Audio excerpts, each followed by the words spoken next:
ওয়াত্তিনি ওয়াজ্জাইতুন ওয়া তুরি সিনিন ওয়া হাযাল বালাদিল আমিন।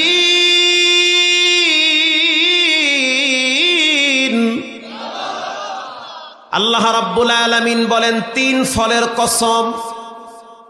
3 একটা ফলের নাম, ব্যবহার করলে ক্যান্সার রোগও চলে যাবে, থাকবে না। জাইতুন একটা ফলের নাম, ওখান থেকে তেল তৈরি হয়। জাইতুনের তেল বড় দামি তেল। আল্লাহর রসুল জাইতুনের তেল ব্যবহার করত। সুবহানাল্লাহ। এই 2টা ফল অনেক দামি ফল। এই 2টা ফলের ব্যাপারে রব্বুল আলামিন শপথ করেছেন, জিনিস যত দামি হয় আল্লাহর কাছে সেটার মূল্য তত বেড়ে যায়। আল্লাহ যেই জিনিসের ব্যাপারে শপথ করে বুঝতে হবে সেটা কোনো নরমাল জিনিস হতে পারে না। এই 2টা ফল খুব দামি ফল। এরপরে আল্লাহ তাআলা বলেন, ওয়া তুরি সিনিনা ওয়া হাযাল বালাদিল আমিন।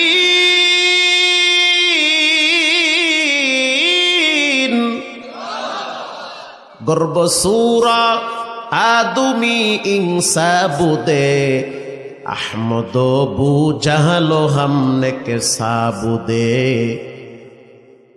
পৃথিবীর ভিতরে কে কালো কে পরিষ্কার এগুলোর কোনো ভেদাভেদ আল্লাহর কাছে নাই, বরং যার দিলটা যত ভালো আল্লাহর কাছে সে তত ভালো। সুবহানাল্লাহ, সে তত ভালো। আল্লাহ তাআলা বলেন, তুর পাহাড়ের কসম। তুর একটা পাহাড়ের নাম, সিনাই তুর।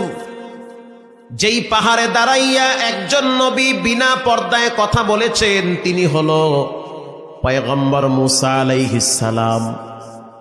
আল্লাহর সাথে কথা বলতে বলতে একটা ভাব তৈরি হয়ে গেছে। এবার বলে, রব্বি আরনি, আয় আমার রব তোমার একটু দেখতে মনে চায়। কথা বললে মায়া বাড়ে কি বাড়ে না? ভালোবাসা বাড়ে। আড়াল থেকে কথা বলো, এত সুন্দর কথা, একটু আমারে দেখা দাও।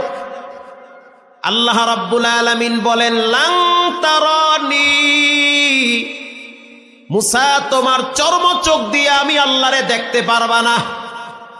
মুসা নবী কি ঠান্ডা নবী না গরম নবী? নরমাল গরম না বেশি গরম? বেশি গরম। মুসা আলাইহিস সালাম বললেন, যা আমি দেখবই দেখব। আল্লাহ রাব্বুল আলামিন বললেন, মুসা তাহলে একটু তুর পাহাড়ের দিকে তাকাও। মারহাবা, পাহাড়টার দিকে তাকাও। ফালাম্মা তাজাল্লা রব্বুহু জাআলা দাক্কা, একটু তাকাও পাহাড়ের দিকে। যদি পাহাড়ের দিকে তাকাও তো আমার একটা নূর তুমি দেখতে পাবে।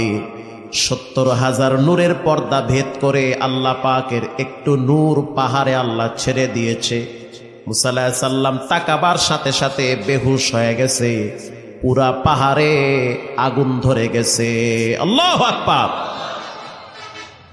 সেই পাহাড়ের সুরমা দিয়া মানুষ চোখে লাগায়। আল্লাহর হাবিব সুরমা ব্যবহার করত। কেউ যদি সুরমা ব্যবহার করে তার চোখের পাওয়ার নষ্ট হবে না। কেউ যদি সুরমা ব্যবহার করে তার ব্রেন ঠান্ডা থাকবে। এখন তো বাংলাদেশে অরিজিনাল সুরমা পাওয়া যায় না। ওই দেশের সুরমা বাংলাদেশে আসতে আসতে অর্ধেক 2 নম্বর হয়ে যায়। সেই পাহাড়ের কসম করেছেন রব্বুল আলামিন। এরপরে আল্লাহ তাআলা আরো একটা কসম করেন, ওয়া হাযাল বালাদিল আমিন, পবিত্র মক্কা নগরীর কসম। পৃথিবীর ভিতরে সবচেয়ে দামি ঘর বাইতুল্লাহ। যেই ঘরের দিকে তাকাইলো সওয়াব হয়। যেই ঘরে যদি একবার কেউ যায় তার পিছনের সব গুনাহ মাফ করে দেয় কে? বাইতুল্লাহ। আল্লাহ কোরআনে বাইতুল্লাহর ব্যাপারে বলেন, ইন্না আউওয়ালা বাইতিন